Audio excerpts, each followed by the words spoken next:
جب بھی ہم پاکستان میں غزوہ ہند کی بات کرتے ہیں تو پاکستان میں ایک لبرل سیکولر بغیرت طبقہ ہے جو طوفان برپا کرنے لگتا ہے کہ آپ ایک وار مونگر ہیں، آپ بھارت کے ساتھ جنگ کرنا چاہتے ہیں، آپ پاکستانی قوم کو مروا دیں گے، امن کی بات کریں، امن کی آشا کی بات کریں۔ یہ وہ سارا بغیرت لبرل طبقہ جو ساری زندگی نسل در نسل ہندوؤں کے غلام رہے ہیں، آسما جہانگیر، نجم سیٹھی، حامد میر، یہ نسل در نسل غلام ابن غلام، غدار ابن غدار، یہ لوگ کبھی بھی پاکستانی قوم کو اس خطرے سے آگاہ نہیں کریں گے کہ جو اکھنڈ بھارت کی آئیڈیالوجی اس پورے خطے کے لیے خطرہ بن چکی ہے۔ ایک بات بڑی اچھی طرح یاد رکھیے گا، غزوہ ہند کی جو جنگ ہے یہ ایک ڈیفینسو وار ہے، یہ ایک وار آف ایگریشن نہیں ہے، یہ شروع ہوگی اکھنڈ بھارت کی بڑی جنگ کے جواب میں۔ ویسے تو بھارت کے ساتھ ہونے والی، ہندو مشرکوں کے ساتھ ہونے والی تمام جنگیں جو محمد بن قاسم کے وقت سے لے کر آج تک ہمارا تصادم ان مشرکوں کے ساتھ ہوا ہے، یہ سب غزوہ ہند کی جنگیں ہیں، لیکن جب ہم بات کر رہے ہیں جس جنگ کی، وہ آخری جنگ ہے، فیصلہ کن جنگ۔ تو وہ جنگ بھی پاکستان شروع نہیں کرے گا، شروع ان کی یہ اکھنڈ بھارت کی ایکسپینشنسٹ آئیڈیالوجی کرے گی۔ یہ کبھی بھی، جیسے کہا، یہ جو لبرل اور سیکولر بغیرت طبقہ ہے پاکستان میں، کبھی پاکستانی قوم کو، پاکستانی ریاست کو یہ نہیں بتائیں گے کہ اکھنڈ بھارت کا کیا مطلب ہے، ہندو راشٹرا کا کیا مطلب ہے، کتنا خوفناک طوفان ہے جو اس خطے میں اب تیار ہو چکا ہے، اور کسی بھی وقت یہ آتش فشاں اور یہ زلزلہ پھٹے گا اور پورا خطہ ایک خوفناک جنگ کی لپیٹ میں آ جائے گا۔ اس کے جواب میں جب پاکستان ایک دفاعی کارروائی کرے گا، ہم اپنا ڈیفنس کریں گے، اور پھر اس ڈیفنس کے نتیجے میں جب ہم بھارت کو پیچھے دھکیلنا شروع کریں گے، یہ غزوہ ہند ہے۔ غزوہ ہند ہم شروع نہیں کریں گے، ہم رسپونڈ کریں گے اکھنڈ بھارت کی بڑی جنگ کا، اور یہ جنگ ذریعہ بنے گی بھارت کی مکمل تباہی کا۔ کیوں؟ ہندوؤں کو تو یہ تکبر ہے کہ اکھنڈ بھارت کے نتیجے میں وہ برما سے لے کر افغانستان تک اپنی ایک بڑی ہندو راشٹرا بنانے میں کامیاب ہو جائیں گے، لیکن ہم کیوں کہہ رہے ہیں یہ کہ اس جنگ کے نتیجے میں مکمل طور پر بھارت ایک ریاست کی حیثیت سے تباہ و برباد ہو جائے گا، بھارت دوبارہ ایک مرتبہ مسلم حکمرانی میں آئے گا، مسلمان ان کے حکمرانوں کو زنجیروں میں لپیٹ کر واپس لائیں گے۔ یہ بات ہمیں اسپرچولی، روحانی طور پر بھی ہماری کتابوں میں، احادیث شریف میں بتائی گئی ہے۔ یہ ہمارے لیے ایک اسپرچول انٹیلیجنس تو ہے ہی، یہ وہ بشارتیں ہیں جو اینڈ ٹائمز کی، آخری زمانے کی وہ بشارتیں جو سیدی رسول اللہ نے بیان فرمائی ہیں، ان کا یہ اہم ترین حصہ ایک یہ ہے کہ مسلمان فوجیں آخری زمانے میں ہندو مشرکوں کے ساتھ ایک فیصلہ کن تصادم کریں گی، اور پھر یہ مسلمان فوجیں پلٹیں گی تو اسرائیل جائیں گی اور اسرائیل کے ساتھ ان کا تصادم ہوگا۔ وہ تمام نشانیاں جو سیدی رسول اللہ نے آخری زمانے کے حوالے سے بتائی ہیں، وہ اب کھل کر ہماری آنکھوں کے سامنے آ رہی ہیں۔ ایک بات اور یاد رکھیے گا کہ اسپرچول انٹیلیجنس تو ہوتی ہے، لیکن اس کو سمجھنے کے لیے آپ کو اس زمانے کی جیو پالیٹکس کو بھی دیکھنا پڑتا ہے، اور احادیث اور ان کی اسپرچول وزڈم سمجھ اس وقت آتی ہے کہ جب آپ کے سامنے وہ پولیٹیکل اور جیوگرافک اور ملٹری ڈیولپمنٹس ہونے لگتی ہیں جن کے بارے میں احادیث شریف میں بتایا جاتا ہے۔ صدیوں تک مسلمانوں کو سمجھ میں نہیں آتی تھی وہ احادیث کہ جن میں سیدی رسول اللہ نے فرمایا تھا کہ آخری زمانے میں مسلمان فلسطین میں یہودیوں کے ساتھ جنگ کریں گے۔ اب یہ بات مسلمانوں کو سمجھ نہیں آتی تھی، اس لیے کہ خلافت راشدہ سے لے کر پہلی جنگ عظیم تک کبھی ایسا واقعہ ہی نہیں ہوا کہ فلسطین کے علاقے میں یہودی اتنی بڑی تعداد میں آ کر آباد ہو جائیں۔ تو جب یہودی ہیں ہی نہیں اس علاقے میں، تو پھر وہ احادیث کیسے پوری ہوں گی کہ ہر پتھر پکارے گا کہ میرے پیچھے یہودی چھپا ہوا ہے اور مسلمان اسے گھسیٹ گھسیٹ کر نکالیں گے؟ اور وہ احادیث کہ ایک جماعت بیت المقدس شریف کے آس پاس ہوگی جو ہر وقت دجال کے خلاف لڑتی رہے گی، اور اس کے بارے میں اور اسقلان اور غزہ کی جنگوں کے بارے میں سیدی رسول اللہ نے جو بشارتیں فرمائیں 1400 سال کی اسلامی تاریخ میں وہ پوری نہیں ہوئی تھیں، آج آپ اپنی آنکھوں کے سامنے ان کو پورا ہوتے دیکھ رہے ہیں۔ تو یہی بات کہ جب ایک اسپرچول انٹیلیجنس کو آپ لیتے ہیں، یعنی ایک حدیث شریف کو آپ لیتے ہیں، یا کسی صاحب فراست صاحب نظر کسی اللہ کے ولی فقیر درویش نے کوئی پیشنگوئی کی ہوتی ہے، کوئی بات راز کی آپ کو بتائی ہوتی ہے، اس کو سمجھنے کے لیے آپ کو عالمی جیو پالیٹکس کو ریالٹی میں دیکھنا ہوتا ہے کہ کیا اس وقت جغرافیائی حقیقتیں، کیا اس وقت کی سیاست، کیا اس وقت کا عسکری توازن، ملٹری بیلنس، وہ سب کچھ ان پریڈکشنز کو سپورٹ کر رہا ہے یا نہیں کر رہا۔ تو آج جب ہم اکھنڈ بھارت کی بات کرتے ہیں، آپ دیکھ رہے ہیں کہ پہلی مرتبہ پچھلے تقریباً 1300-1400 سال کے بعد، اگر ہم اس سے پیچھے بھی چلے جائیں، 1300 سال 1400 سال کے بعد یہ پہلا موقع ہے کہ بھارت میں، دہلی میں کوئی ایسی حکومت آئی ہے جو اکھنڈ بھارت بنانا چاہتی ہے۔ 1300-1400 سال سے تو یہ کتے کی طرح ذلیل ہو رہے تھے، پہلے 1000 سال مسلمانوں نے ان پر حکومت کی، اور مسلمانوں سے یہ اس قدر مرعوب تھے، سوچیں 1 سال نہیں، 2 سال نہیں، 1000 سال مسلمان ان پر حکومت کرتے رہے، ان کا ڈی این اے تبدیل ہو گیا۔ یہ مسلمانوں سے اتنے خوفزدہ رہا کرتے تھے، یہ سمجھتے تھے کہ دنیا میں اگر ہم کو عزت چاہیے تو ہم کو مسلمانوں جیسا بننا ہے۔ آپ یقین کریں گے، آج یہ ظاہر ہے یہ ہندو تو اپنی تاریخ نہیں بتائیں گے اپنی نسل کو، لیکن 1000 سال تک یہ عزت حاصل کرنے کے لیے مسلمانوں کے سامنے زمین پر لوٹتے رہتے تھے، گھٹنوں کے بل چلتے تھے کتوں کی طرح۔ یہ عربی زبان سیکھتے تھے، یہ فارسی زبان سیکھتے تھے، مسلمانوں جیسا حلیہ بناتے تھے۔ جس طرح غلامی میں آپ دیکھتے ہیں نا آج کل کے ہمارے گورے انگریز، براؤن انگریز جو ہمارے یہاں کے لوگ ہیں، جو انگریزوں سے اتنے متاثر ہیں تو ہر وقت اپنے انگریزی بولتے ہیں، اپنے آپ کو انگریز سمجھتے ہیں۔ 1000 سال تک ہندو یہی کرتا رہا ہے مسلمانوں کے سامنے، اور ایک شدید احساس محرومی، احساس ذلت ان کے اندر مسلسل رہا۔ ان کو احساس تھا، ان کے سمجھدار لوگوں کو، کہ ہم ذلیل ہیں، ہم پکڑے گئے ہیں، مسلمان ان پر حکومت کرتے ہیں۔ اگر مسلمانوں کی ایک سلطنت ختم ہوئی ہے، اس کی جگہ دوسری کوئی سلطنت آئی ہے تو وہ بھی مسلمانوں کی ہی تھی۔ اگر ابراہیم لودھی کی حکومت ختم ہوئی ہے، اس کی جگہ بابر آیا تو یہ مسلمانوں نے یہ حکومت آپس میں تبدیل کی ہے۔ اس سے پہلے شہاب الدین غوری اور غزنوی اور عبدالی، جو مرضی، قطب الدین ایبک اور التمش، جس کا مرضی آپ نام لیں، 1000 سال دہلی پر صرف مسلمان رہے ہیں۔ چاہے مسلمان کتنے ہی کمزور کیوں نہ ہو گئے، ان کو اگر ریپلیس بھی کیا ہے تو مسلمان نے کیا ہے، ہندو کوئی ہمت نہیں کر سکے۔ ایک دفعہ مروٹو نے کوشش کی تھی مغلوں کے آخری دور میں، وہ بھی احمد شاہ ابدالی نے آ کے اتنا مارا کہ ان سب کو دمبا بنا دیا، اس کے بعد یہ کبھی سر ہی نہیں اٹھا سکے۔ اور پھر 1857 میں اگر مسلمانوں کی حکومت ختم ہوئی ہے تو وہ انگریزوں نے ختم کی ہے، ہندوؤں نے نہیں۔ اس وقت بھی بہادر شاہ ظفر کے آس پاس جو لوگ جنگ آزادی لڑ رہے تھے، اس میں بہت بڑی تعداد ہندوؤں کی تھی، کیونکہ ہندوؤں کے نزدیک، جیسے کہا، 1000 سال ان کے ڈی این اے میں گھس چکا تھا کہ ہمارا بادشاہ صرف مسلمان ہو سکتا ہے۔ رانی آف جھانسی ہندو تھی، اور اس کے ساتھ ہزاروں لاکھوں کی تعداد میں ہندو تھے جو مسلمانوں کے ساتھ بہادر شاہ ظفر کو دوبارہ بادشاہ بنانے کے لیے اپنی جانیں قربان کر رہے تھے، کیونکہ مسلمان کے علاوہ انہوں نے کبھی کسی حکمران کو دیکھا ہی نہیں۔ تو جب انگریزوں نے قبضہ کیا تو ہندوؤں کے لیے تو صرف آقا تبدیل ہو گئے، پہلے مسلمان تھے اب انگریز ہو گئے۔ تو جو ان میں شاطر ہندو تھے، جو ہوشیار ہندو تھے، انہوں نے کہا کہ صاحب ہم اپنے آپ کو انگریزوں کے ساتھ وابستہ کر لیتے ہیں، مگر انگریزوں کو ہٹا یہ بھی نہیں سکتے تھے۔ جو تحریک آزادی چلی بھارت کے اندر، اس میں 90% مسلمان تھے۔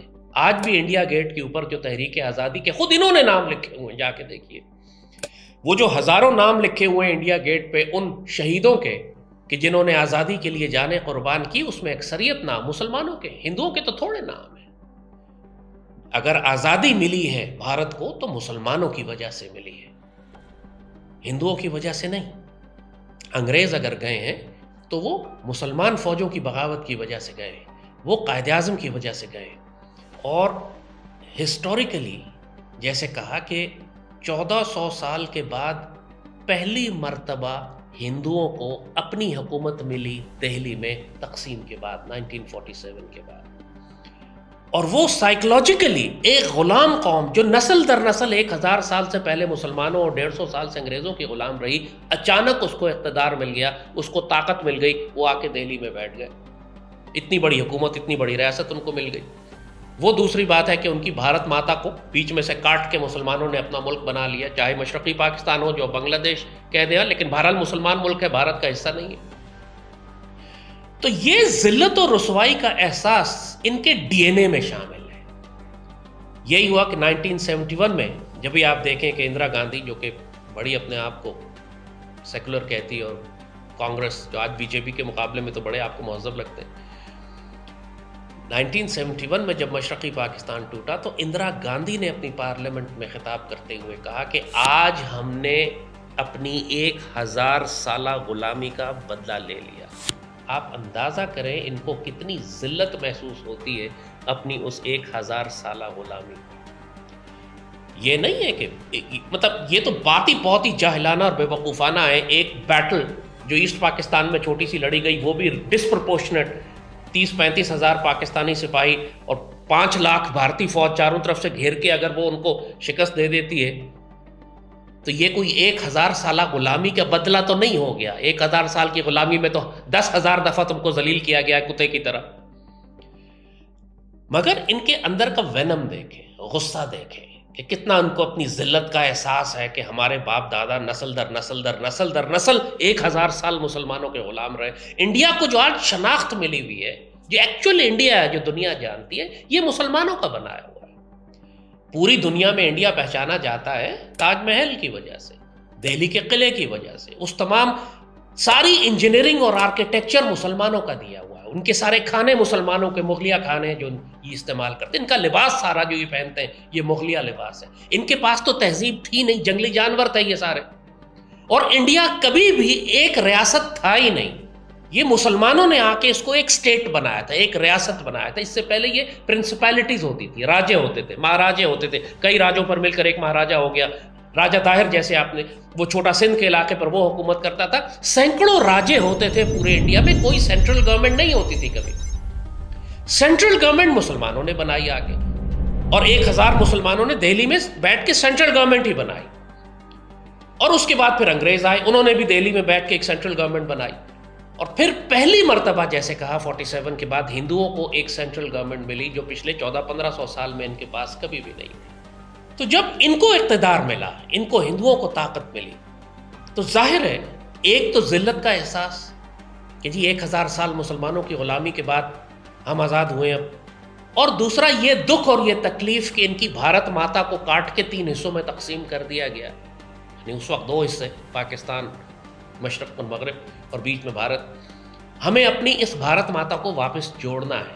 یہ وائرس تو ان سب کے دماغوں میں ہے۔ 1971 میں پاکستان اگر توڑا تو پاکستان کانگریس نے توڑا تھا، بی جے پی نے نہیں توڑا، اس وقت تو بی جے پی تھی نہیں۔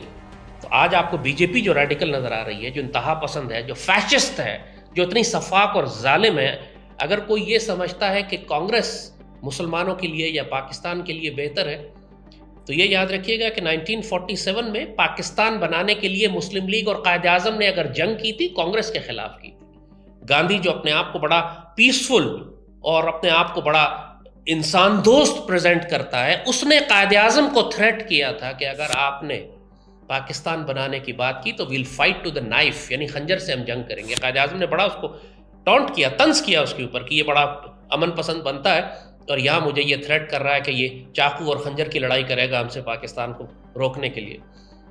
پھر جیسے کہا کہ یہی کانگریس تھی جس نے 1971 میں پاکستان توڑا، اور اس کے بعد وہ اندرا گاندھی کا وہ جملہ کہ 1000 سالہ غلامی کا ہم نے تو یہ ذلت کا احساس ان میں بہت شدید ہے، اور جب آپ کسی کو جو اتنا ذلیل اپنے آپ کو محسوس کرتا ہو تو وہ کہیں نہ کہیں کوشش کرتا ہے کہ اپنی ذلت کے داغ کو دھوئے، جیسے اندرا گاندھی نے کہا کہ ہم نے 1000 سالہ غلامی کا بدلہ لے لیا۔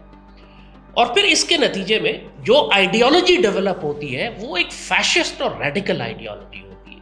یہی غصہ تھا، یہی ذلت اور رسوائی کا احساس تھا جس نے RSS اور BJP کو جنم دیا۔ یہ جو کانگریس والے ہیں یہ اس سے زیادہ ایکسٹریم اور زیادہ متشدد ہیں، یہ RSS والے، مگر بنیادی احساس ذلت ان کا وہی ہے جو باقی ہندوؤں کا ہے بھارت کے اندر۔ ان کو انتقام لینا ہے، ان کو بدلہ لینا ہے، اور یہ ایک سپیریورٹی کا احساس کہ جی اب ہماری ایک ہندو ریاست بن چکی ہے۔ 10,000 سال پہلے شاید کتابوں میں کہیں لکھا ہوا ہے جو انہوں نے خود سے گھڑی ہے کہ اشوکا نے کوئی حکومت بنائی تھی، وہ حکومت جو تھی برما سے افغانستان تک پھیلی ہوئی تھی، اس کو اکھنڈ بھارت کہتے ہیں، وہ اکھنڈ بھارت ہم دوبارہ سے بنائیں گے۔ یہ جب ایک ڈیلوژنل پاگل پنے کی ایک آئیڈیالوجی ایک ایسی پولیٹیکل پارٹی میں آ جائے جس کے پاس ایٹمی ہتھیار بھی ہو، جنگی طاقت بھی ہو، معاشی طاقت بھی ہو، وہ ایک ملک پر حکمرانی کر رہی ہو، تو پھر اس کا نتیجہ وہی نکلتا ہے جس کی مثالیں ہمیں تاریخ میں پہلے بھی مل چکی ہیں۔ ہم آپ کو کنٹمپریری تاریخ سے مثالیں دے کے سمجھائیں گے۔ جب ہم یہ کہتے ہیں کہ بھارت کا انجام ڈس انٹیگریشن پر ہوگا، بھارت کا انجام ذلت اور رسوائی پر ہوگا، بھارت کا انجام یہ ہوگا کہ اس کے حکمران ذلیل کر کے زنجیروں میں گھسیٹ کر لائے جائیں گے، جیسے پرتھوی راج کو شہاب الدین غوری گھسیٹ کر کابل لے گیا تھا۔ جب ہم یہ کہتے ہیں آپ سے کہ بھارت خود اپنے ہاتھوں ڈس انٹیگریٹ ہو جائے گا اکھنڈ بھارت کی جنگ شروع کرنے کے بعد، تو اس کی ہمارے پاس ہسٹوریکل اور پولیٹیکل ریزنز ہیں۔ موجودہ تاریخ میں 2 مثالیں آپ کے سامنے ایسی ہیں کہ جس کے اندر نازی اور فیشسٹ اور زائنسٹ آئیڈیالوجیز نے ضرورت سے زیادہ تکبر مرا کر اپنے آپ کو پھیلانے کی کوشش کی۔ ایک مثال نازی جرمنی کی ہے اور دوسری آج آپ دیکھ رہے ہیں اسرائیل کی۔ یہ دونوں آئیڈیالوجیز انفلوئنس کرتی ہیں آج ہندو زائنزم کو۔ نازی جرمنی کی مثال آپ کے سامنے ہے۔ ہٹلر 1933 میں الیکشن اور ڈیموکریسی کے ذریعے وہ پاور میں آتا ہے۔ 8-9 سال اس نے پورے جرمنی کو دنیا کی ایک انڈسٹریل پاور میں تبدیل کر دیا، مگر آئیڈیالوجی اس کی ایک جرمن سپریمیسی پر قائم تھی کہ جرمن ایک سپیریئر ریس ہے اور ان کا حق ہے کہ پوری دنیا پر حکمرانی کرے۔ یہی کیڑا جو آج آپ کو مودی اور BJP میں یوگی میں نظر آتا ہے۔ اور اس کے لیے انہوں نے گریٹر جرمنی جو یعنی اکھنڈ جرمنی، اگر ہم آج کی اس کی زبان میں بات کریں، ان کے دماغ میں بھی یہی وائرس تھا کہ ہم نے اکھنڈ جرمنی بنانا ہے۔ اور ایک مرتبہ جب ان کے پاس ملٹری اور انڈسٹریل پاور جمع ہو گئی، انہوں نے اپنی مین پاور ٹرین کر لی، تو پھر وہ اپنی سرحدیں بریک کر کے مشرق اور مغرب میں دونوں جانب انہوں نے اپنی فوجوں کو داخل کر دیا۔ لاکھوں کی کروڑوں کی تعداد میں پوری جرمن قوم اپنی پوری وار مشین لے کر پوری دنیا پر چڑھ دوڑے۔ ایک جانب وہ مشرق میں رشیا کی طرف، پہلے مغرب کی سائڈ پہ پورے ایسٹرن یورپ اور ویسٹرن یورپ، پورا یورپ انہوں نے لینا شروع کر دیا، یہاں تک کہ پورا فرانس اوور رن کر کے انگلینڈ کے پاس پہنچ گیا اور انگلینڈ پہ انویژن آنے والی۔ اور دوسری جانب یہ رشیا میں داخل ہو گئے اور رشیا میں اتنا قریب پہنچ گئے کہ ماسکو کی لٹرلی ان کی عمارتیں ان کے ٹینکوں کو نظر آ رہی تھیں۔ یہ 30-40 کلومیٹر 50 کلومیٹر دور ماسکو سے رہ گئے تھے ان کے ایڈوانس یونٹس۔ یعنی آپ سوچئے کہ یہ جرمنی سے انہوں نے ایکسپینڈ کرنا شروع کیا تو ایک جانب انگلینڈ تک چلے گئے اور ایک جانب ماسکو تک چلے گئے، اور پوری دنیا ایک خوفناک عالمی جنگ میں جھونک دی گئی۔ مگر اس کے نتیجے میں کیا ہوا؟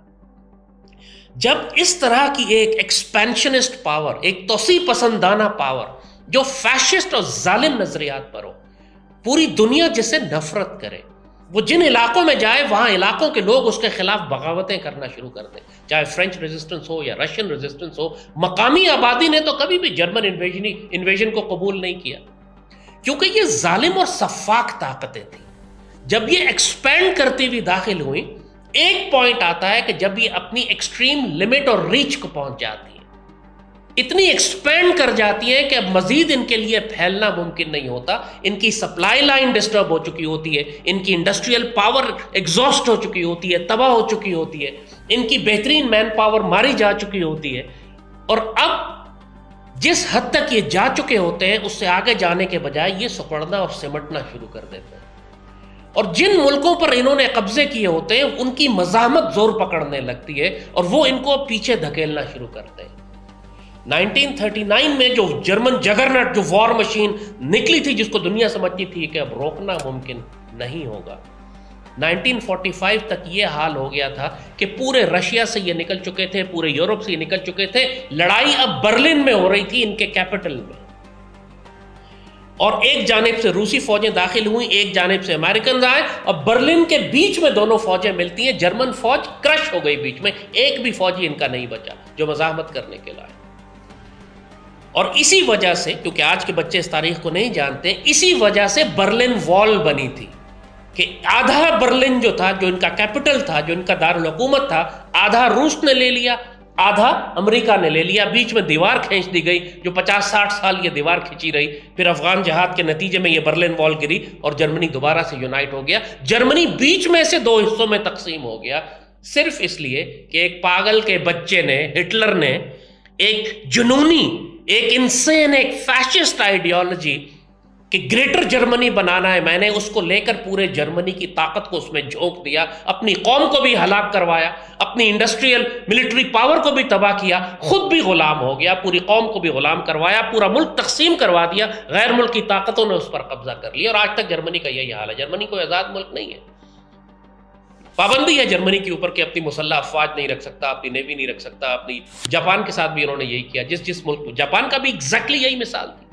وہ بھی ایک ایکسپینشنسٹ پاور تھی، پھیلنا چاہ رہے تھے، وہ بھی گریٹر جاپان بنانا چاہتے تھے، ان کے ساتھ بھی ایگزیکٹلی یہی ہوا، ایک حد تک پھیلتے چلے گئے، بہت بڑی انڈسٹریل پاور تھی اپنے زمانے کی، سیکنڈ ورلڈ وار کی، لیکن ان کا بھی یہی کیڑا تھا کہ ہم نے گریٹر جاپان بنانا ہے، اور اس کے لیے انہوں نے بڑی بڑی طاقتوں سے جنگ شروع کر دی، اور ایک پوائنٹ پہ وہ بھی ایگزاسٹ ہو گئے، ان کی بھی ملٹری اور اکنامک ریسورسز ختم ہو گئے، ان کی بھی تمام فوجیں تباہ ہو گئیں، اور پھر وہی ہوا جو جرمنی کے ساتھ ہوا تھا، جب ریورس انویژن شروع ہوئی تو پورا جاپان پھر امریکنز کے کنٹرول میں آ گیا، ہیروشیما ناگاساکی بھی ہوا ان کے ساتھ، تباہ و برباد بھی ہوئے، اور وہ جو ہزاروں سال سے جاپان ایک آزاد ملک کی حیثیت سے زندگی گزار رہا تھا، تاریخ میں پہلی مرتبہ جاپان اب ایک غلام ملک ہے، اتنے ذلیل اور اتنا غلام بنا کر ان کو رکھا ہوا ہے کہ ان کو بھی اپنی فوجیں رکھنے کی اجازت نہیں ہے، یہ چھوٹی سی ایک اپنی سول ڈیفنس فورس بنا سکتے ہیں، لیکن جو طاقت جاپان کے پاس اور جو ہزاروں سال کی تاریخ تھی وہ سب تباہ و برباد ہو گئی کہ کسی کے دماغ میں اس وقت کیڑا آیا تھا کہ ہم ایک گریٹر جاپان بناتے ہیں، کبھی چین پر حملہ کر رہے ہیں، کبھی امریکہ پہ حملہ کر رہے ہیں۔ یہ 2 مثالیں ہم نے آپ کو سیکنڈ ورلڈ وار سے دی، اس کے بعد اب جو جدید ترین مثال ہے وہ اسرائیل کی ہے۔ اسرائیل بھی اسی فیشسٹ اور زائنسٹ آئیڈیالوجی پر بنا جس پر اس سے پہلے ہٹلر اور جاپان جو تھے جس فیشسٹ آئیڈیالوجی کے اوپر تباہ ہو چکے تھے، انہوں نے فلسطین پر قبضہ کیا، زائنزم، گریٹر اسرائیل، وہی کیڑا اگین، ہر جگہ آپ کو اس صفاق اور ظالم طاقت کے اندر یہ گریٹر کا کیڑا ضرور ملتا ہے، greater Germany, greater Japan, greater Israel. This is precisely the reason ہم آپ کو بتا رہے ہیں کہ گریٹر انڈیا ان کے ساتھ کیا کرے گا، وہ ہم آگے بتائیں گے۔ اسرائیل نے فلسطین پر قبضہ تو کر لیا، لیکن یہ جو غزہ کی لیٹسٹ جنگ آپ دیکھ رہے ہیں، 1 سال اس کو اب ہونے کو آ رہا ہے، اسرائیل نے 3 ایٹم بم غزہ پر گرا دیے، کہنے کو تو غزہ بالکل تباہ ہو گیا، لیکن پیچھے مڑ کے دیکھیں تو اسرائیل کے ساتھ کیا ہو رہا ہے۔ اسرائیل بذات خود تباہی کے اتنے کنارے پہنچ چکا ہے کہ اب اسرائیل کے بڑے سنجیدہ لوگ یہ بات کر رہے ہیں کہ شاید 1 سال سے زیادہ اسرائیل کی ریاست اب باقی نہ رہ سکے۔ اسرائیل نے خودکشی کر لی اپنے ہی ہاتھوں سے، 10 لاکھ کے قریب یہودی اسرائیل چھوڑ کر فرار ہو چکے ہیں، ان کی تمام شمال اور جنوب اور غزہ اور لبنان کے علاقوں کے لاکھوں لوگ مہاجر ہیں، وہ علاقے خالی ہو چکے ہیں، تمام انڈسٹری بند ہے، تمام ٹورزم بند ہے، ان کی بڑی بڑی پورٹس اور ان کی جو بندرگاہیں ہیں وہ بند ہیں، انٹرنیشنل ایئر لائنز اب اسرائیل سفر نہیں کر رہی۔ اسرائیل صرف اس لیے سسٹین کر رہا ہے آرٹیفیشلی کہ پیچھے سے امریکہ کی پوری ملٹری وار مشین سپورٹ کر رہی ہے اسرائیل کی اس جنگ کو مسلمانوں کے خلاف، جو غزہ کے مسلمان جو مزاحمت کر رہے ہیں، مگر اس کے نتیجے میں پیچھے امریکہ تباہ ہوتا جا رہا ہے، اور جس دن امریکہ کی بیکنگ ختم ہو گئی اسرائیل کو اس جنگ میں، جو کہ کسی بھی وقت ہو سکتی ہے چونکہ پیچھے پیٹرو ڈالر کولیپس کر رہا ہے، امریکن کرنسی کولیپس کر رہی ہے، ان کی اکانومی کولیپس کر رہی ہے، پوری دنیا میں وہ ذلیل ہو رہے ہیں، تو جس آرٹیفیشل وینٹیلیٹر پہ ایک اسرائیلی وار مشین کھڑی ہے جنگ کرنے کے لیے، کسی بھی لمحے اس وینٹیلیٹر کا سوئچ بند ہو سکتا ہے، اور اسرائیل گریٹر اسرائیل بنانے کے خواب میں سب سے پہلے یہودیوں کو تباہ کروائے گا. اور ایگزیکٹلی اب آپ کو وہ احادیث شریف سیدی رسول اللہ کی سمجھ آتی ہیں کہ یہودی نہ صرف فلسطین میں آباد ہوں گے بلکہ اپنے آپ کو اس طرح تباہ کریں گے کہ ایک وقت پھر یہ آ جائے گا کہ مسلمان ان کو پتھروں کے پیچھے سے گھسیٹ گھسیٹ کر نکالیں گے اور قتل کریں گے. اب آپ کو سمجھ آئی وہ بات جب ہم نے کہی تھی کہ جب آپ سیدی رسول اللہ کی احادیث مبارکہ کو دیکھیں تو ساتھ آن گراؤنڈ جیو پالیٹکس کو بھی دیکھیں کہ ہم اس وقت کس دور میں داخل ہو چکے ہیں. یہ فلسطین اور غزہ کی ہونے والی جنگ، یہ یہودیوں کے دماغ کا کیڑا کہ ہم نے گریٹر اسرائیل بنانا ہے، یہ ان کو تباہ کروا چکا ہے. جو سمجھدار یہودی ہیں پوری دنیا کے یہ بات جانتے ہیں.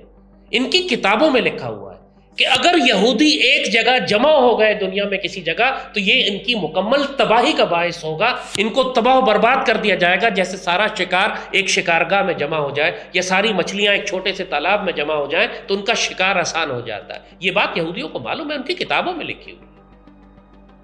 اور یہی بات سیدی رسول اللہ نے ہمیں بتائی تھی کہ یہ سارا شکار جمع ہو جائے گا فلسطین میں، اور فلسطین کے مسلمان ان کی مزاحمت کرتے رہیں گے حتیٰ کہ پاکستان سے فوج جائے گی اور فلسطین جا کر ان یہودیوں کو مکمل طور پر ختم کرے گی. وہ ساری خراسان والی حدیث، غزوہ ہند والی حدیث، وہ تمام خراسان کی فوج، سب جھنڈوں والی فوج، یہ ساری احادیث اب آپ جوڑیں تو آپ کو ماڈرن جیو پالیٹکس کے لحاظ سے سمجھ میں آ جاتا ہے کہ سیدی رسول اللہ نے اس پوری جغرافیائی سیاست کو کتنے حسین اور خوبصورت طریقے سے اپنی احادیث مبارکہ میں بیان فرمایا.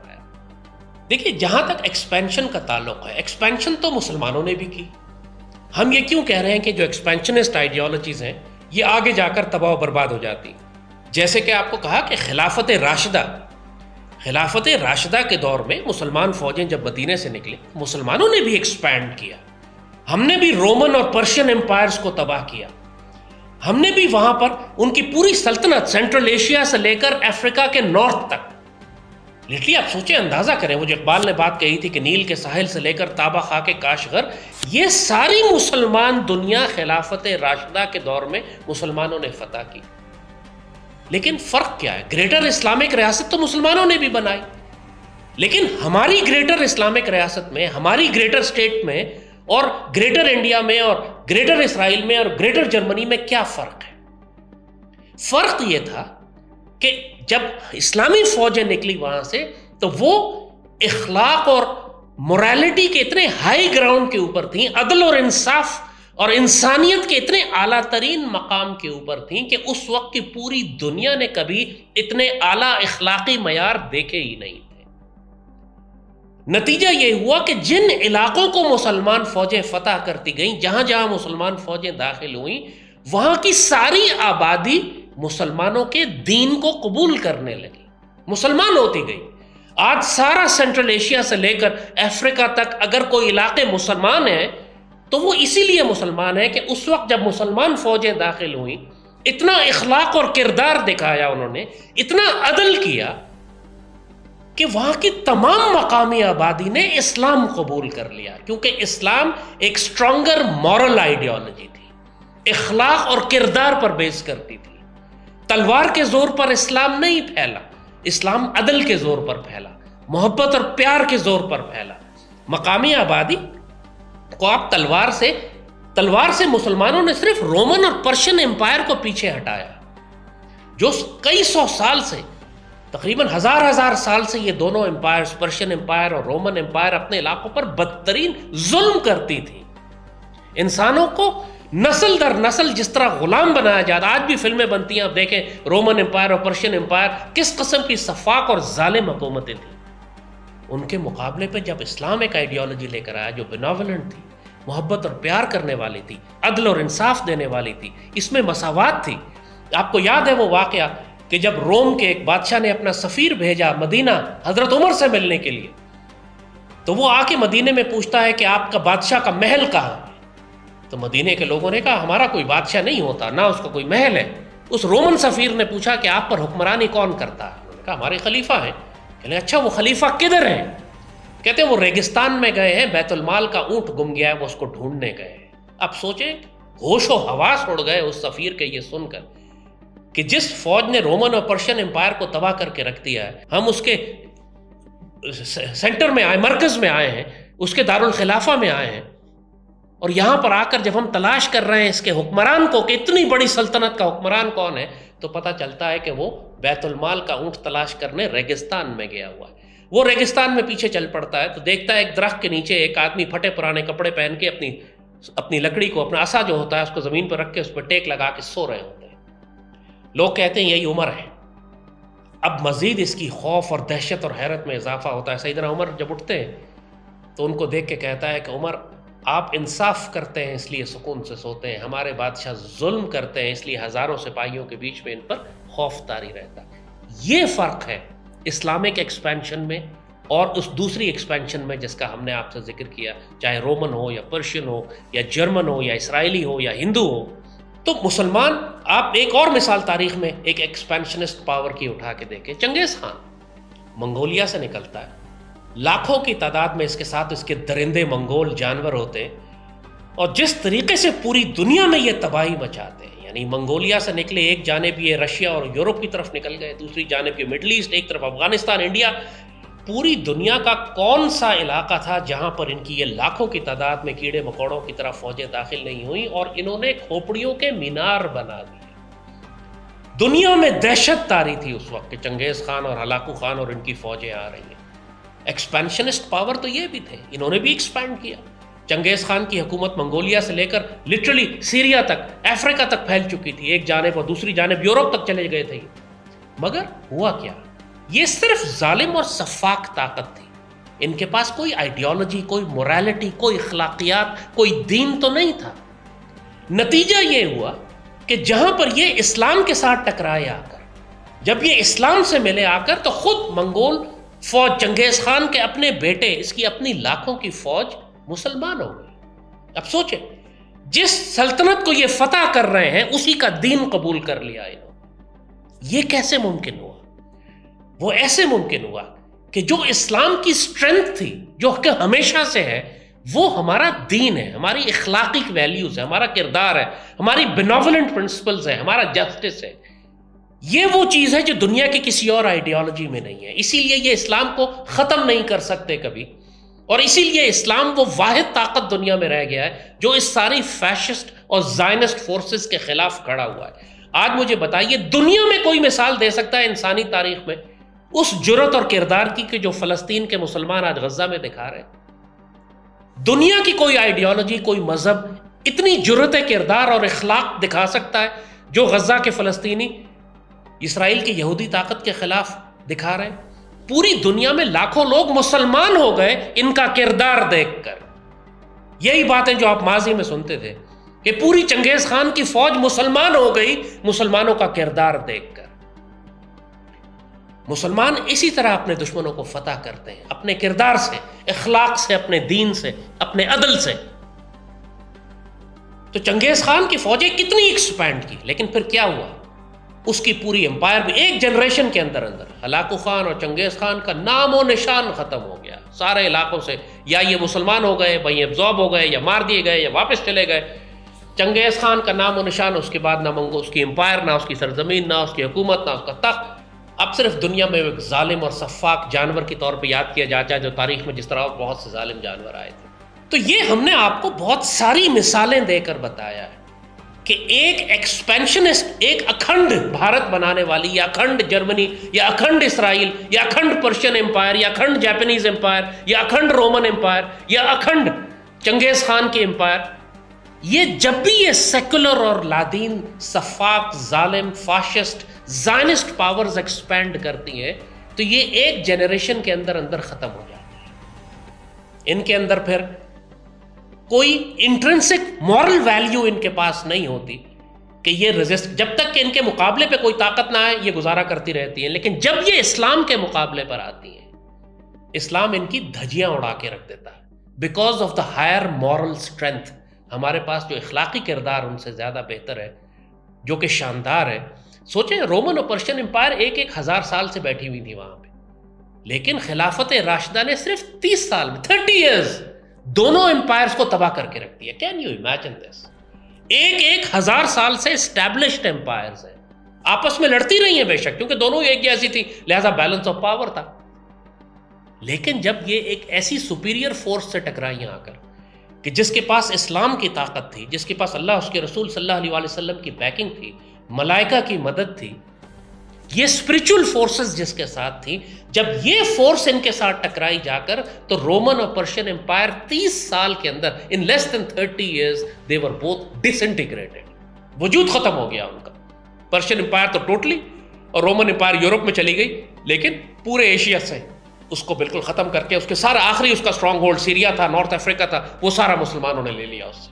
یہ اسٹرینتھ ہے اسلامک آئیڈیالوجی کی، اور یہ انٹرنسک ویکنس ہوتی ہے، کمزوری ہوتی ہے ایک فیشسٹ، زائنسٹ، ایکسپینشنسٹ پاور کی۔ اب ہم آتے ہیں ہندو زائنسٹ کی طرف، انڈیا کی طرف۔ یہ ہسٹوریکل کانٹیکسٹ ہم نے آپ کو دے دیا، اب آپ کو ہماری بات زیادہ واضح سمجھ میں آئے گی۔ اس وقت آر ایس ایس اور نریندر مودی کی حکومت ہے بھارت میں۔ جیسے میں نے کہا کہ یہ کانگریس آن اسٹیرائڈز ہے، یہ بالکل باولے ہو گئے۔ کانگریس بھی پاکستان کی دشمن ہے، ظاہر ہے پاکستان پہلے انہوں نے ہی توڑا تھا، لیکن یہ آر ایس ایس والے جو ہیں یہ بالکل ہی باولے ہیں، they're absolutely insane rabid dogs۔ تو ان لوگوں کو ایک جوش چڑھا ہوا ہے، بھوت چڑھا ہوا ہے کہ ہم نے ہزاروں سال کے بعد ہم کو یہ حکومت ملی ہے ہندوؤں کو، اور ہندوؤں میں بھی ان کے زائنسٹ کو، تو اب ہمارے پاس وقت ہے کہ ہم 1000 سال غلامی کا بدلہ لینے کے لیے اکھنڈ بھارت بناتے ہیں دوبارہ۔ اب ظاہر ہے کہ ناٹ جسٹ کہ دے آر ریبڈ، پاگل اور باولے تو یہ ہیں ہی، لیکن یہ مس کیلکولیٹ کر رہے ہیں اپنی اسٹرینتھ کو بھی اور مسلمانوں کی اسٹرینتھ کو بھی۔ ایک انٹرنسک خوف ان کے دل میں ہمیشہ یہ رہتا ہے کہ مغرب کی جانب سے مسلمان فوجیں آئیں گی، کیونکہ 1000 سال کی آپ تاریخ اٹھا کے دیکھیے تو ہمیشہ پاکستان اور افغانستان کی جانب سے مسلمان فوجیں آئی ہیں جنہوں نے آ کر دہلی پر قبضہ کیا، بنگلہ دیش کی سائڈ سے کوئی نہیں آئی۔ تو ایک انٹرنسک خوف ہے ان ہندوؤں کے دماغ میں کہ پاکستان کی جانب سے وہ فوجیں آئیں گی جو دوبارہ آ کے دہلی پر قبضہ کر لیں گی۔ لہٰذا اس کو پریمپٹ کرنے کے لیے ان کا خیال ہے کہ اگر ہم ایک وار آف ایکسپینشن لانچ کر دیتے ہیں پاکستان کے خلاف اور پاکستان پر قبضہ کر لیتے ہیں اور پاکستان کو نعوذ باللہ ختم کر دیتے ہیں، جو کہ یہ چاہتے ہیں، تو پھر وہ جو خوف ہے ہمیں کہ مغرب کی طرف سے مسلمان فوجیں آئیں گی اور دوبارہ دہلی پر قبضہ کریں گی، وہ خوف ختم ہو جائے گا۔ یہ اسی قسم کے مائنڈ سیٹ ہے جو فرعون کے پاس تھا، کہ جب اس کو پتا چلا کہ ایک بچہ پیدا ہوگا جو اس کی پوری سلطنت کو تباہ کر دے گا، تو اس نے پہلے ہی پریمپٹ کرنے کے لیے لاکھوں بچے قتل کرانے شروع کر دیے۔ مگر اللہ نے جو چاہا وہ کر کے رہا، وہ بچہ اس کی اپنی گود میں پلتا رہا، موسیٰ اس کے محل میں پلتے رہے۔ اللہ کی اپنی اسٹریٹجی تھی، فرعون اپنے پلاننگ کرتا رہا۔ ہندو زائنسٹ کی بھی یہی پرابلم ہے، وہ یہ سمجھ رہے ہیں کہ ہم ایک وار آف ایکسپینشن لانچ کر کے پاکستان میں داخل ہو جائیں گے، پاکستان کو ختم کر دیں گے، پاکستان آرمی کو ختم کر دیں گے، اس کے بعد ہمیں قیامت تک کوئی تھریٹ نہیں ہوگا۔ ظاہر ہے اس پورے خطے میں، کم از کم ساؤتھ ایشیا میں، اور کوئی طاقت نہیں ہے جو انڈیا کو چیلنج کر سکے۔ چائنا ہے، لیکن چائنا کے ساتھ وہ ایک فی الحال جنگ نہیں کرنا چاہتے۔ ان کے لیے جو گریٹر انڈیا بنانے کا یا اکھنڈ بھارت کا جو پلان ہے، اس میں چائنا شامل نہیں ہے، اس میں بنگلہ دیش سے لے کر افغانستان تک یہ ریجن ہے جس پر یہ ایکسپینڈ کرنا چاہتے ہیں۔ سو دے آر فوکسنگ، اور پاکستان چونکہ ان کا ویسے ہی پرانا ایک دشمن ہے، ورنہ پاکستان کو ہڑپ کرنے کے بعد وہ سمجھتے ہیں کہ وہ سری لنکا اور بنگلہ دیش اور برما اور نیپال اور باقی سارے ملکوں کی پھر کوئی ملک ان کو ریزسٹ نہیں کر سکتا۔ Pakistan is actually the only country جو پورے ساؤتھ ایشیا کو سٹیبل کر کے رکھا ہوا ہے اس وقت۔ اگر وہ ملک باقی ہیں تو پاکستان کی وجہ سے باقی۔ تو یہ فیشسٹ آئیڈیالوجی اب وہ مس کیلکولیشن کرنے جا رہی ہے کہ جو اس سے پہلے ہٹلر نے کی، جو اسرائیلی کر رہے ہیں، جو اس سے پہلے جاپنیز اور باقی پاورز نے کی، جو ہم بتا چکے ہیں آپ کو۔ جنگ یہ شروع کریں گے، اکھنڈ بھارت کی جنگ انہوں نے شروع کرنی ہے۔ اس جنگ کے رسپانس میں ظاہر ہے پاکستان زمین پہ تو نہیں لیٹ جائے گا، ہم ڈیفینڈ کریں گے اپنے آپ کو، ویل فائٹ بیک۔ اور جو ہم جنگ فائٹ بیک شروع کریں گے اس کا نام ہے غزوہ ہند۔ تو یہ جو اس وقت پورے انڈیا میں انہوں نے طوفان مچایا ہوا ہے کہ پاکستان غزوہ ہند شروع کرنا چاہتا ہے، what these idiots do not know کہ غزوہ ہند یہ خود شروع کریں گے، پاکستان شروع نہیں کرے گا۔ یہ پاگل کے بچے چھیڑیں گے پاکستان کو، حملہ کریں گے پاکستان پر، اور ایکچولی پاکستان کے بڑے حصے پہ شاید یہ قابض بھی ہو جائیں، اندر داخل ہو جائیں گے پاکستان میں، یہ بہت اندر تک آ جائیں گے یہ۔ مگر اس کے بعد وہی ہوگا ان کے ساتھ جو اس جرمن 6th آرمی کے ساتھ ہوا تھا، جو رشیا کو فتح کرنے کے لیے رشیا میں داخل ہوئی تھی۔ وہ رشیا میں جیسے کہا داخل ہو گئے تھے، ماسکو کے قریب پہنچ گئے تھے، مگر اس 6th آرمی میں سے ایک سولجر بھی زندہ واپس نہیں آیا تھا، کیونکہ جرمن وار مشین اتنی ایکسٹیریئر لائنز پر جنگ لڑ رہی تھی کہ اس کے پیچھے کوئی سپلائی لائن نہیں تھی، وہ کوئی ریزروز نہیں تھے اس کے آگے. وہ ایک بڑا مشہور جملہ ہے ایک جرمن سولجر کا کہ جو بالکل ماسکو کے قریب پہنچا ہوا تھا اپنے ٹینک لے کے، تو اس نے ایک جملہ کہا کہ in front of me there is no enemy and behind me there is no reserve. یعنی میرے آگے مجھے دشمن نظر نہیں آ رہا، میں اتنا اندر تک گھس چکا ہوں، دشمن سارا بھاگ چکا ہے، لیکن میرے پیچھے کوئی ریزرو بھی نہیں ہے. نہ فیول آ سکتا ہے، نہ ریزروز آ سکتے ہیں، نہ کوئی بیک اپ آ سکتا ہے، نہ آرٹلری آ سکتی، نہ ایئر فورس پہنچ سکتی ہے. وہ اس قدر اپنے آپ کو ایکسپینڈ کر دیتے ہیں، اوور اسٹریچ اتنا کر دیتے ہیں کہ ان کی پوری سپلائی لائن تباہ ہو جاتی ہے پیچھے. تو جو ہندو مائنڈ ہے یہ RSS کا، یہ انڈین آرمی کا، یہ داخل تو ہو جائیں گے پاکستان میں، لیکن یاد رکھیے گا جو بات ہم نے آپ سے کہی کہ 1000 سال کا خوف ان کے دلوں میں بیٹھا ہوا ہے. مسلمانوں سے لڑتے ہوئے یہ شدید خوف اور احساس کمتنی اور ذلت کا شکار ہوتے ہیں. یہ ہمیشہ 50 اور 1 کے ریشو پہ مسلمانوں سے لڑتے ہیں. کبھی جس طرح ایسٹ پاکستان میں مانک شاہ نے خود کہا تھا کہ 50-1 کا اس کو سپیریورٹی ریشو تھا، تو جب اس سے سوال کیا گیا مانک شاہ سے کہ لگتا ہے کہ پاکستان آرمی نے تو جنگ ہی نہیں کی ایسٹ پاکستان میں، تو مانک شاہ جو Indian army commander in chief جو ایسٹ پاکستان میں تھا وہ کہتا ہے Pakistan army fought brilliantly but they had no chance because I had 50-1 superiority. تو 50 اور 1 کے ریشو پہ جنگ جیتنے کے بعد یہ کہتے ہیں کہ ہم نے 1000 سالہ غلامی کا بدلہ لے لیا. اس سے آپ اندازہ کریں کہ انفیریورٹی کمپلیکس کتنا ہے ان کے اندر. تو یہ خاص طور پر ایک تاریخی طور پر سینکڑوں سالوں سے ایک دہشت ان پر طاری ہے کہ پاکستان جو ہے اس کے اندر پشتون ٹروپس ہیں، تو بلوچی ٹروپس ہیں، تو پنجابی ٹروپس ہیں، یہ مارشل ریسز ہیں، اسلحہ رکھنے کا رواج ہے.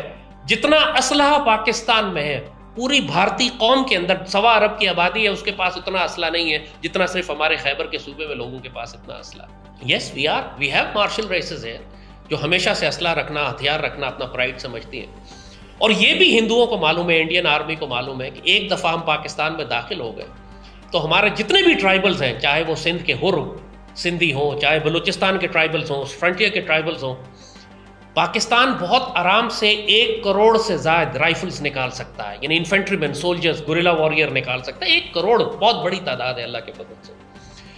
اور انڈین آرمی جو پاکستان میں داخل ہو جائے گی، ہو سکتا ہے وہ لاہور کے کچھ حصوں پہ قبضہ کر لے، سیالکوٹ پہ کر لے، جو 65-71 پہلے بھی کوشش کر چکے، سندھ میں کئی جگہ ہمارے علاقوں میں داخل ہو جائے، لیکن اسی جرمن آرمی کی طرح جو رشیا میں داخل ہوئی تھی یہ واپس نہیں جا سکے گی. اور پھر جو ریورس انویژن شروع ہوگی، وہ ریورس انویژن پھر وہی ہوگی جو جرمنی کے ساتھ ہوا کہ رشین آرمی نے ایک مرتبہ ماسکو سے ان کو دھکیلنا شروع کیا تو برلن میں آ کے رکے، اور برلن کے آدھے حصے پر قبضہ کر کے رشین آرمی بیٹھ گئی وہاں پر، اور ایک جانب امریکنز اور ایک جانب رشین. جرمن آرمی تو تھی نہیں کہیں بیچ میں. اب کی دفعہ انڈیا کا جہاں تک دہلی کا تعلق ہے، مشرق کی جانب سے کوئی فوج نہیں آئے گی. پاکستان سے جو مسلمان فوج داخل ہوگی وہ پھر دہلی ہی پہنچے گی. یہ ہسٹوریکل ریالٹی ہے، یہ 65 میں بھی ہونے والا تھا. آپ خود اگر انڈین آرمی کے کمانڈر ان چیف اور ان کی بکس کو، ان کے جنرلز کی بکس کو اٹھا کے پڑھیں تو 65 کی وار کے بارے میں وہ لکھتے ہیں کہ اگر ریور بیاس کی ویسٹ سائڈ کے اوپر ایک جنگ اور ہو جاتی بھارت کے ساتھ پاکستان آرمی کی، تو پھر پاکستان آرمی کو دہلی تک پہنچتے ہوئے کوئی طاقت نہیں روک سکتی تھی، کیونکہ بیچ میں کوئی انڈین آرمی موجود ہی نہیں تھی. اسی لیے وہ سیز فائر کے لیے شاستری بھاگا ہوا گیا تھا تاشقند، اور ایوب خان کو تاشقند لے کے گئے اور سیز فائر انہوں نے کر دیا. اور وہ اتنی ناممکن بات تھی ان کے لیے کیونکہ پاکستان مکمل طور پر فتح کے اتنا نزدیک تھا کہ ہم ایکچولی دہلی جا سکتے تھے. انڈین آرمی بالکل ڈیسیمیٹ ہو چکی تھی، ان کی ایئر فورس بالکل ختم ہو چکی تھی، ٹوٹل ایئر سپیریورٹی تھی پاکستان کے پاس. اس وقت سیز فائر کرنا ہماری تاریخ کی ایک شدید غلطی تھی. لیکن پاکستان نے جب تسلیم کر لیا اس سیز فائر کو تو آپ دیکھیں کہ Indian prime minister Shastri Tashkent میں ہی خوشی کے مارے اس کو ہارٹ اٹیک ہو گیا، وہ وہی مر گیا. ہی ڈائیڈ ایکچولی ان تاشقند. خوشی کے مارے اس کو ہارٹ فیل ہو گیا. اس کو یقین ہی نہیں آ رہا تھا کہ پاکستان نے سیز فائر قبول کر لیا. امیجن کر. تو اللہ نے یہ ہمیں کر کے دکھایا ہے کہ Pakistan can achieve this. Indian army 65 میں سیالکوٹ اور لاہور پر حملہ انہوں نے کیا تھا. ہمارا کاؤنٹر اٹیک ایسا تھا کہ اس کے بعد دہلی تک ہمارا راستہ کھولا ہوا تھا. اس وقت تو اللہ کی مرضی یہی تھی کہ غزوہ ہند کی آخری جنگ اس وقت نہیں ہونی تھی، لیکن اللہ نے ہمیں ایک ٹریلر ضرور دکھا دیا تھا کہ جنگ شروع وہ کریں گے، ختم اس کو پاکستان کرے گا. وہ اکھنڈ بھارت کی جنگ شروع کریں گے، غزوہ ہند کی جنگ اس کو ختم کرے گی. اور یہی وہ تباہی ہے کہ جو RSS کے ہندو جو مودی، جو یوگی، جو جے شنکر اور ان کے سارے جتنے بھی الٹیمیٹ لیول کے حرامی جو اوپر بیٹھے ہوئے ہیں، یہ خود بھارت کو بھی تباہ کروائیں گے. خود تو ہلاک ہوں گے ہی، پورے بھارت کو تباہ کروائیں گے. ایک مرتبہ پھر یہ چمن معمور ہوگا نغمہ توحید سے جو بابا اقبال نے کہا تھا، ایک مرتبہ پھر یہ India will come under the Muslim rule. یہ پاکستان جو ہے نا، پاکستان نے کوئی بھارت سے آزادی نہیں لی ہے، نہ بھارت نے ہم سے کوئی آزادی لی ہے. پاکستان یہ ایک مسلمان ملک تھا، 1000 سال سے مسلمانوں کے پاس تھا، ٹیمپریری 150 سال کے لیے انگریزوں کے پاس چلا گیا، پھر مسلمانوں نے ری گروپ کرنے کے لیے، ری آرگنائز کرنے کے لیے اپنے آپ کو ایک اپنے لیے خطہ زمین الگ کر لیا. لیکن مسلمان واپس اب دوبارہ اس ملک کو لیں گے جو ہزاروں سال سے ان کے باپ دادا کی جاگیر ہے. India was always Muslim, it will be Muslim, اور ہم اس کو دوبارہ لے لیں گے. لیکن اس کو لینے کے لیے جو ریزن ہے وہ ہم کو یہ RSS کے ہندو دیں گے. یہ چڑھ دوڑیں گے ہمارے اوپر، جنگ شروع یہ کریں گے، اس کے بعد ان کا کوئی کنٹرول نہیں رہے گا. دین وی ول ناٹ ڈس انگیج. جو اندر آئے گا وہ واپس نہیں جائے گا. پریزنر آف وار تو ہم لیں گے ہی نہیں اب کی دفعہ. اس دفعہ بھی نندن کی طرح چائے پلا کے ہم واپس نہیں بھیجیں گے. ہمارے کھیتوں کو اچھی کوالٹی کی کھاد چاہیے، ہم کھاد بنائیں گے تمہاری. اور یہاں پر ہم نصیحت کرنا چاہیں گے، مطلب only a friendly advice, because to all those people, Congress ہے یا باقی سینسیبل ہندو اگر کوئی ہے انڈیا میں باقی، تو یہ اس کو ہماری ایڈوائس ہے کہ اگر تم چاہتے ہو کہ تمہارا انجام جرمنی جیسا نہ ہو، تمہارا انجام جاپان جیسا نہ ہو، تمہارا انجام اسرائیل جیسا نہ ہو. اسرائیل کا حال دیکھ لو، اس کو تو تم اپنا مائی باپ سمجھتے ہو، کتے کی طرح ذلیل ہو رہا ہے حماس کے مجاہدین کے ہاتھوں. یہ مسلمان کا کیریکٹر ہے. ایک دفعہ ہمارے گھروں پر جنگ آ گئی، پھر ہم اسی طرح لڑیں گے جیسے حماس کے مجاہدین لڑ رہے ہیں. ہمیں جان دینے میں کوئی پرابلم ہی نہیں ہے. ہم زندہ رہے تو غازی، مارے گئے تو شہید، دونوں صورتوں میں ہمارے لیے عزت ہے. تم زندہ رہے تو حرامی، مر گئے تو کتے کی موت. یہ فرق ہے. تو ہم سے پنگا نہیں لو. اسرائیل نے پنگا لیا نا اس کے ساتھ، حماس کے ساتھ. اب کیا ہو رہا ہے؟ پورا اسرائیل ڈس انٹیگریٹ ہونے لگا ہے. دے مس کیلکولیٹڈ. دے تھاٹ کہ یہ سب کچھ کر کے حماس اور غزہ کے ساتھ اور فلسطینی مسلمانوں کے ساتھ ہم اکھنڈ اسرائیل بنا لیں گے. دے مس کیلکولیٹڈ. اب پورا اسرائیل ڈس انٹیگریشن کے نزدیک پہنچا ہوا ہے. تو بھارت میں جتنے بھی سینسیبل ہندوز ہیں ان کو ہم یہ بات کرتے ہیں کہ دیکھو، پاکستان کے ساتھ جنگ تو تم شروع کروا دو گے ان سے، لیکن اس کے بعد جو تباہی مچے گی تمہاری، اس میں تم بھی ہلاک ہو گئے ان جاہلوں اور بغیرتوں کی وجہ سے. تو بہتر ہے کہ تھوڑا اس وقت ان کا ہاتھ روک لو. تمام کانگریس اور جتنے بھی پیٹریوٹک انڈینز وہاں موجود ہیں، بڑی سینسیبل ایڈوائس ہے ہماری ان کے لیے کہ آپ RSS کے خلاف کو کریں، بغاوت کریں، سختی سے روکیں ان کو، چاہے اس کے لیے آپ کو خانہ جنگی کیوں نہ کرنی پڑے. یہ خانہ جنگی اس جنگ سے بہتر ہوگی، وہ جنگ جو پاکستان پھر آپ کے اوپر مسلط کرے گا غزوہ ہند کے نام پر. اس میں پھر معافی نہیں ہے آپ، اس میں آپ کی مکمل تباہی ہے، ڈس انٹیگریشن ہے، آپ کی ٹوٹل اناہیلیشن ہے. اگر آپ ایک ہندو ریاست کے طور پر رہنا چاہتے ہیں تو بہتر ہے کہ BJP کے کتوں کو ابھی پٹا ڈال دیں، ورنہ جب مسلمان آ کر مغرب سے پاکستانی فوج اور ہمارے ساتھ پوری مسلمان دنیا کی فوجیں آ کر آپ کو پٹا ڈالیں گی تو وہ آپ کو پسند نہیں آئے گا. پھر آپ کی چوائس ختم ہو جائے گی. پھر اگلے 1000 سال تک آپ انڈر مسلم رول رہیں گے. 1000 سال پہلے بھی رہیں، 1000 سال اور بھی رہ لیں گے، آپ کو تو ویسے ہی عادت ہے. تو بہتر ہے کہ ابھی آپ اپنے ہندوؤں کو کنٹرول کر لیں، RSS والوں کو. جو خالستان کے سکھ ہیں ان کو تو پہلے ہی اچھی طرح یہ بات معلوم ہے کہ RSS والے ان کو ہمیشہ ان کو ختم کر کے ہی دم لیں گے. تو خالستان کے پاس بھی اب کوئی آپشن نہیں ہے سکھوں کے پاس. آج ہندو آپ کو بے وقوف بنا رہا ہے. اس نے فوج کے اندر بھی پہلے آپ 25% تھے، اب کم کر کے آپ کو 6-7-8% پر لے آیا ہے. یہ ہندو فوج بنا رہا ہے، اور جب اس کو سکھوں کی ضرورت نہیں رہے گی یہ سکھوں کو بھی ختم کر دے گا. تو آپ کے پاس کوئی آپشن نہیں ہے سوائے اس کے کہ آپ اس وقت اپنی آزادی کے لیے پوری طاقت کے ساتھ ہندو صہیونیوں کے خلاف، ہندو زائنسٹ کے خلاف بغاوت کریں. اور کانگریس پارٹی اور دوسری جتنی بھی کمیونسٹ پارٹی اور سینسیبل پولیٹیکل پارٹیز جو انڈیا میں ہیں، آپ سب اگر اپنے انڈیا کو بچانا چاہتے ہیں یہی وقت ہے آپ کے پاس. کیونکہ ایک دفعہ اگر مودی نے اور یوگی نے اپنا وہ madness, that expansionist Akhand Bharat madness, اس کو لانچ کر دیا، اس کے بعد ایک ایسا ڈومینو ایفیکٹ ہوگا، انکنٹرولبل سیکوینس آف ایونٹس ہوں گے جن کو پھر مودی اور یوگی کنٹرول نہیں کر سکیں گے.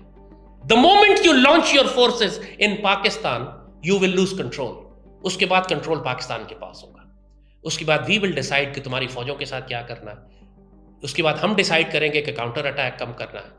اس کے بعد ہم ڈیسائیڈ کریں گے کہ تم کس انٹینسٹی سے تم کو رسپانس کرنا ہے، کتنا ڈیمیج کرنا ہے، کس جگہ ڈیمیج کرنا ہے، جنگ کو کتنا لمبا کھینچنا ہے. یہ فیصلہ پھر تمہارے کنٹرول میں نہیں ہوگا. اور یہاں پر اس جنگ کی اسپریچول انٹیلیجنس ہم کو سیدی رسول اللہ صلی اللہ علیہ وسلم پہلے بیان فرما چکے ہیں کہ جنگ وہ شروع کریں گے اور غزوہ ہند کی جو جنگ ہوگی، جو جواب دے گی، جو رسپانس وار ہو، جو ہماری ریئیکٹیو وار ہوگی، جو ہماری ریزسٹنس ہوگی، وہ پھر ایکسپینڈ کر کے بھارتی فوجوں کو تباہ کرتے ہوئے انشاءاللہ دہلی پر جا کے رکے گی، حکمرانوں کو زنجیروں میں لپیٹ. I would love to see Narendra Modi and Yogi and all these rascals Pakistan army لے کے آئے ٹینکوں اور ٹرکوں کے پیچھے باندھ کر، جس طرح پرتھوی راج چوہان کو شہاب الدین غوری گھسیٹتے ہوئے کابل لے کر گئے تھے. یہ تاریخ رپیٹ ہوگی، لیکن یہ بالکل واضح بتاتے ہیں ہم آپ کو کہ یہ جنگ شروع مودی کرے گا. لہٰذا انڈیا کے لوگ اگر اپنے آپ کو بچانا چاہتے ہیں، غزوہ ہند ایک ایسی پروفیسی ہے جس نے ہونا ہے. مسلمانوں کو اس پر اسی طرح یقین ہے جس طرح فلسطین کے مسلمانوں کو یقین ہے کہ وہ قیامت تک لڑتے رہیں گے یہودیوں کے خلاف. اسی لیے ان میں وہ کور سٹرینتھ ہے کہ اتنے تمام فساد کے باوجود وہ یہودی طاقتوں کے خلاف، پوری دنیا کی ورلڈ پاورز کے خلاف ریزسٹ کر رہے ہیں. یہ مسلمانوں کی کور سٹرینتھ ہے، یہ پاکستان کے مسلمانوں کی سٹرینتھ ہے. تم کیسے لڑو گے اس سٹرینتھ کے خلاف جب اسرائیل اور تمہارا باپ اور ویسٹرن پاورز اور نیٹو نہیں لڑ سک رہے ان کے خلاف، اور اسرائیل کولیپس ہو رہا ہے ان کو کرش کرنے کے چکر میں؟ تو پاکستان تو ایک اسلامی ایٹمی طاقت ہے، کروڑوں کی تعداد میں ہمارے پاس فورسز ہیں. صرف ہمارے فورسز کا مطلب آرمی نہیں ہے، ہمارے ٹرائبلز آرمڈ ہے، پوری پاکستانی نیشن آرمڈ ہے. جتنے آٹومیٹک ویپنز ایک پاکستانی کے گھر میں ہوتے ہیں تمہاری آدھی انڈین آرمی کے گھروں میں نہیں ہوں گے. So this army, when we will fight back, پھر تمہارے پاس کوئی چانس نہیں ہوگا.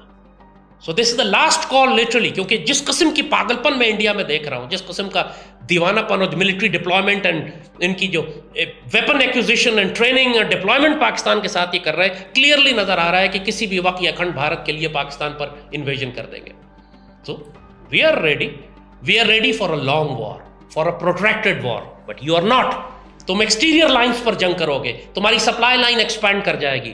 تم مسلمانوں سے لڑو گے، پٹھانوں سے لڑو گے، بلوچوں سے لڑو گے، پاکستانیوں سے لڑو گے آ کر، جو 1000 سال تم پر حکومت کرتے ہوئے آئے. تم انفیریورٹی کمپلیکس میں ہوگے، تم ظالم فوج ہوگے، تمہیں لوکل سپورٹ نہیں ملے گی، تمہاری سپلائی لائن ایکسٹینڈ کر جائیں گی، ہمارے کروڑوں لوگ گریلا وار کریں گے تمہارے خلاف.